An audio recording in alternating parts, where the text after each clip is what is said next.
La Fashion Week des collections Hommes Automne-Hiver 2024-2025 a débuté ce vendredi après-midi à Milan et elle signe le premier défilé masculin de Sabato de Cerno chez Gucci, son nouveau directeur artistique.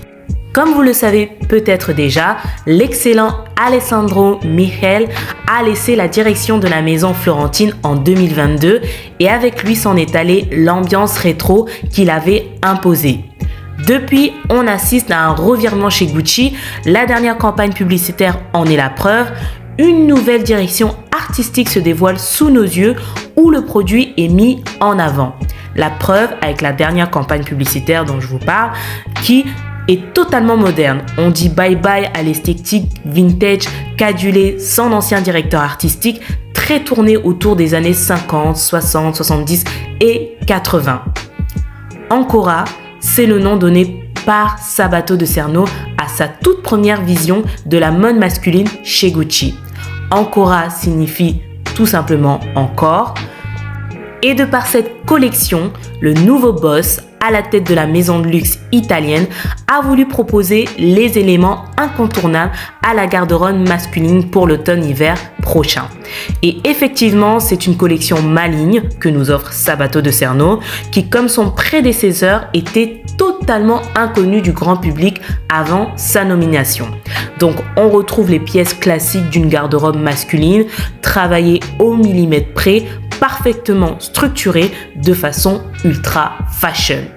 On passe du costume cintré aux bombers en passant par le vieux trench camel au mocassin. Il y a pas mal de pièces qui vaut le détour comme le look numéro 21. Cet ensemble comprenant cette veste à silhouette volumineuse de type matasté en cuir et à tomber par terre. Perso, c'est un de mes looks préférés. On pourrait également se pencher sur le look numéro 51, très rock'n'roll, et en particulier sur ce top noir et gris incrusté de cristaux, qui est juste magnifique.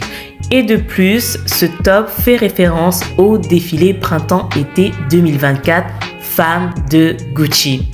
Et oui, ça c'est l'autre surprise de cet événement. Ce défilé automne-hiver 2024 Hommes est le reflet du dernier show féminin de la marque de luxe, signé également de son nouveau directeur artistique. On découvre avec plaisir la version masculine d'une quinzaine de looks vus lors du premier défilé féminin de Sabato de Cerno en septembre dernier.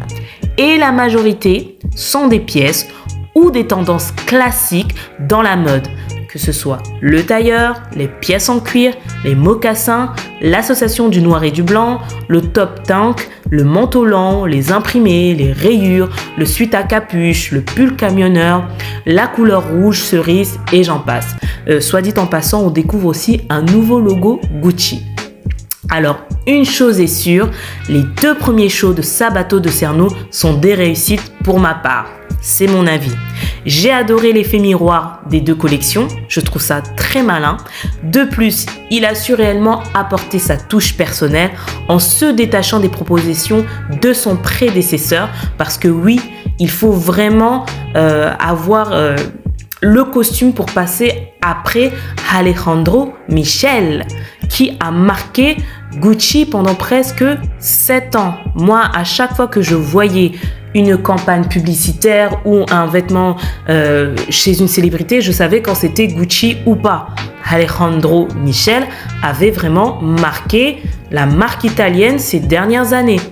Donc, cette nouvelle collection est beaucoup moins claquante, beaucoup moins fantaisiste, beaucoup moins excentrique, beaucoup plus classique, que ce soit au niveau des propositions de vêtements, mais également de l'atmosphère. C'est vrai qu'à chaque show Gucci, c'était une atmosphère particulière.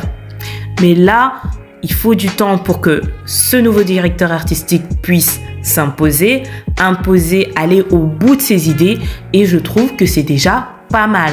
Donc moi, j'ai hâte de voir ce que cela va donner dans le futur lorsqu'il aura vraiment bien pris ses marques chez Gucci. Qu'est-ce que tu penses, toi, du premier défilé masculin de Sabato de Cerno chez Gucci? Et puis aussi, maintenant que nous avions déjà auparavant le défilé femmes, que penses-tu de ces 2 premiers défilés chez Gucci? Penses-tu qu'il fera mieux, aussi bien que son prédécesseur, ou bien que ça ne sera pas terrible? Donne ton avis en commentaire.